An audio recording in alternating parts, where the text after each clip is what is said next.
Fala, meus amigos, bem-vindos a mais um vídeo aqui no meu canal do YouTube. Se tu ainda não me segue, peço que comece a me seguir, que se gosta do conteúdo aqui, compartilhe esse vídeo, compartilhe outros vídeos com colegas, amigos, familiares. Hoje vamos falar de um assunto delicado e polêmico. Quero falar sobre a polilaminina, que a mídia está falando como uma grande promessa de cura da paraplegia, de lesões medulares complexas, que está colocando como certa essa cura, chamando de substância de Deus, dizendo que a pesquisadora que desenvolveu ela vai ganhar o Nobel em Medicina. Então eu quero conversar com vocês dos dados que a gente tem nos artigos, nos estudos sobre essa substância. Em primeiro lugar, o que é a laminina, tá? A laminina, ela é uma substância desenvolvida pela placenta, que ela auxilia no desenvolvimento neuronal, auxilia no processo de adesão celular. É uma proteína muito abundante na placenta dos mamíferos, né? E ela ajuda nessa complexidade que é a formação neuronal, né? Uma coisa extremamente complexa. E a gente sabe que o neurônio é uma célula que, quando é danificada, não se regenera. Esse é o grande problema dos traumas raquimedulares, as lesões medulares complexas, né? Que houve ruptura ali, não tem regeneração. O paciente perde todo aquele movimento, essa complexidade que é atividade neuronal. Sendo uma catástrofe, né? Acidentes automobilísticos, acidentes de motocicleta, quedas, né? Que acabam desenvolvendo a lesão medular, armas de fogo, armas brancas, né? Que podem levar a uma lesão medular completa, perde ali as terminações nervosas e o corpo não funciona dali para baixo, né? E as pessoas têm uma qualidade de vida terrível após isso.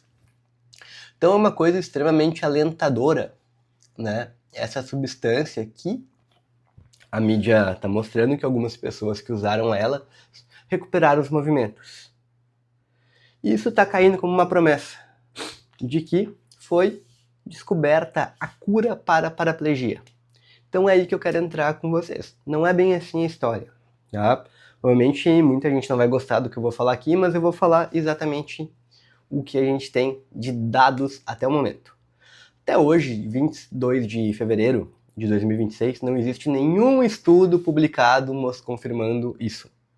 Podem pesquisar no PubMed, podem pesquisar na literatura, não tem nenhum estudo comprovando isso. Então esse estudo desenvolvido pela Universidade Federal do Rio de Janeiro está em fase 1. Acabou de sair da fase dos testes pré-clínicos que são feitos em animais e agora começou a ser testado em pessoas. O estudo tem fase 1. Como a gente sabe, o estudo tem a fase pré-clínica, tem a fase 1, tem a fase 2 e aí então na fase 3 que ele é distribuído para a população, assim, que ele fica amplamente disponível. Esse é o primeiro ponto. Então a gente está em fase 1. Né? Os dados são extremamente alentadores, mas totalmente enviesados por se querer esta cura. A gente não tem nada de concreto até o momento. A polilaminina, ela é uma molécula desenvolvida em laboratório, extremamente semelhante à laminina, que é essa molécula que a gente tem na placenta, né? Então foi desenvolvido em laboratório e está sendo aplicado nos pacientes, né? Então, alguns pacientes recuperaram o movimento. Isso é, nossa, maravilhoso. Porém, a gente não sabe se esses pacientes não iriam recuperar o movimento de qualquer forma. Porque o que acontece? Todos os pacientes que receberam a molécula até o momento foi em até 72 horas após o trauma. Então tu sofre um trauma raquimedular, tu vai para cirurgia, tu vai para bloco cirúrgico, tu recebe corticoide em altas doses para reduzir o inchaço medular, tem toda uma intervenção neurocirúrgica e com tudo isso colocaram a polilaminina junto. E aí alguns pacientes recuperaram, maravilha. Mas será que eles não iam recuperar o movimento de qualquer jeito? Será que eles não recuperaram o movimento devido ao procedimento neurocirúrgico? Ou recuperaram o movimento exclusivamente pela polilaminina? Ou a combinação dos dois fatores? Então a gente tem um monte de vieses. A gente tem muita coisa aí que tem que ser esclarecido para a gente dizer realmente que é efetivo. tem que ser feito um estudo, né? Tem que ter um estudo com um grupo que vai receber só tratamento padrão, um grupo que vai receber o tratamento padrão mais a polilaminina. E aí tem que pegar vários pacientes e comparar durante anos. E aí a gente tem que ver se no grupo que recebeu o tratamento padrão mais a polilaminina teve uma melhora clínica em relação ao outro grupo. Tem que ser feito um ensaio clínico randomizado. Tem que ser cegado, porque não podem saber que nem os pesquisadores, nem os pacientes o que estão recebendo. Porque senão a gente pode ter efeitos que o paciente realmente achar que está melhorando, o pesquisador querer induzir para dizer que seu medicamento realmente é efetivo. Então tem muita coisa para ser feita. E eu vejo triste isso como a mídia já falando como uma cura. Todo mundo quer que seja curado, né? Eu falando aqui,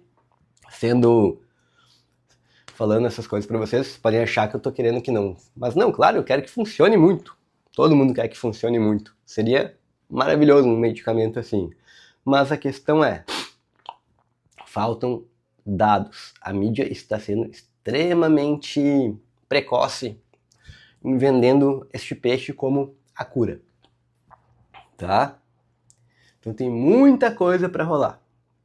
Então, todos esses pacientes que recuperaram o movimento que estão mostrando até agora receberam tratamento padrão mais a molécula. Receberam em até 72 horas após o trauma. E aí? Será que eles não recuperariam o movimento sem a molécula?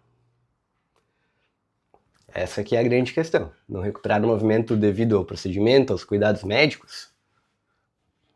A gente não sabe. Por isso tem estudos que tem que comparar o grupo com tratamento padrão e o grupo com tratamento padrão mais a molécula.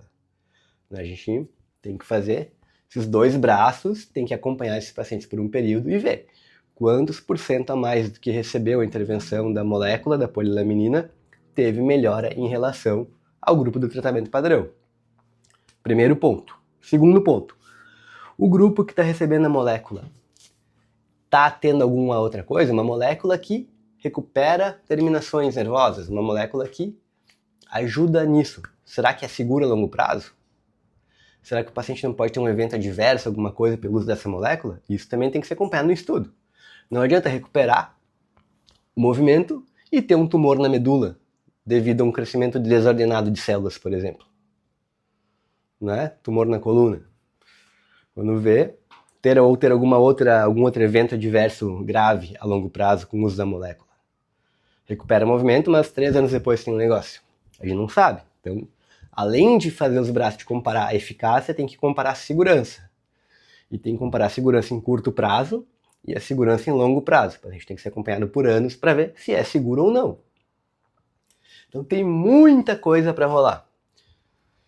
Tem muita coisa. Não tem nada de sólido cientificamente. O que a gente tem é pacientes receberam um medicamento, tiveram um desfecho bom na fase 1 do estudo e estão recuperando o movimento, que é maravilhoso. Mas daqui 3 meses, 6 meses, 2 anos, o paciente vai estar com os movimentos ainda? Vai ter algum efeito colateral? Vai ter alguma coisa? Essa recuperação dos movimentos foi da molécula ou foi do procedimento? Ou associação das duas coisas? Então, tem muita terra para rolar, muita areia para rolar, muitos estudos ainda, e tem que ter essa comparação para a gente poder dizer alguma coisa sólida. Então, o que a mídia está fazendo, na minha opinião, é vendendo uma esperança não concreta. Todos queremos esperança. A esperança é a última que morre, mas a gente não tem nada claro ainda. Ok que é muito cruel tirar a esperança das pessoas, mas também é mais cruel ainda vender uma falsa esperança. Então calma, muita terra, muita areia para rolar ainda, muita coisa para acontecer para a gente dizer, primeiro, se é eficaz, segundo, se é seguro, terceiro, se mantém eficaz a longo prazo. Essas são as principais coisas. Se gostaram, comenta aqui, deixa a tua opinião aqui. Se tu discorda do que eu tô falando também, deixa a tua opinião aqui. Uma área livre para debate, para conversa, mas estamos falando exatamente em termos científicos. Tem um viés da minha opinião neste meu vídeo, mas a gente não tem nada concreto que é o que a realidade mostra. Então, é uma opinião baseada na realidade até o momento. Grande abraço a todos e até o próximo vídeo.